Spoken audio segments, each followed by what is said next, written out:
de son siècle d'existence, l'Organisation internationale du travail a forgé, défendu, renforcé des principes essentiels.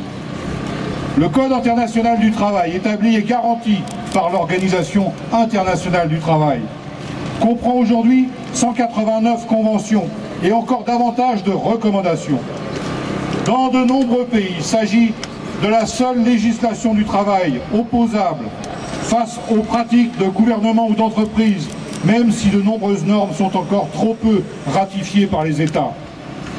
Parmi ces textes, il en est un qui vient garantir l'indépendance de la mission singulière remplie par l'inspection du travail.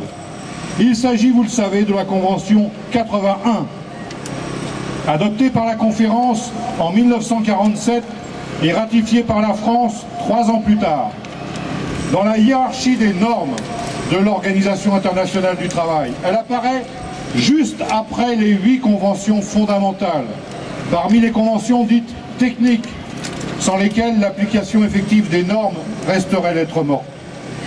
En effet, les services de l'inspection du travail ont un rôle majeur et évident à jouer dans le contrôle de l'application du droit du travail, qu'il soit national ou international.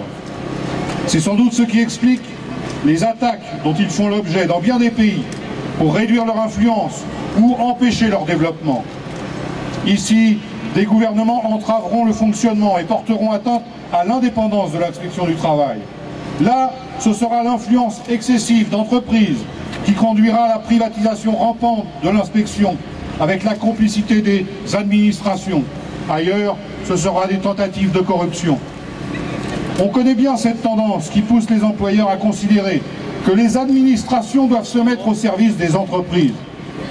Eh bien non, non, il s'agit d'un détournement scandaleux par rapport aux objectifs fondamentaux de l'inspection du travail, qui est clairement orienté vers une charge de protection des travailleurs.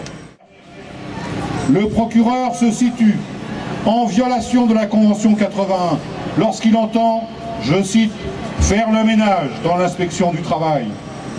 Il semblerait que ce sentiment soit partagé par le directeur général du travail qui, lui-même, en toute responsabilité, a rappelé à l'ordre ce même procureur.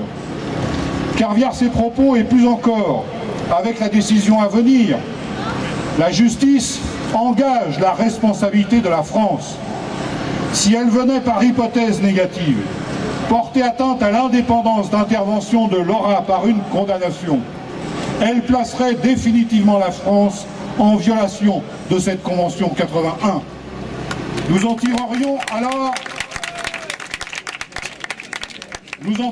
alors les conséquences et immédiatement, nous saisirions immédiatement les instances habilitées de l'Organisation internationale du travail. J'en prends l'engagement solennel aujourd'hui devant vous.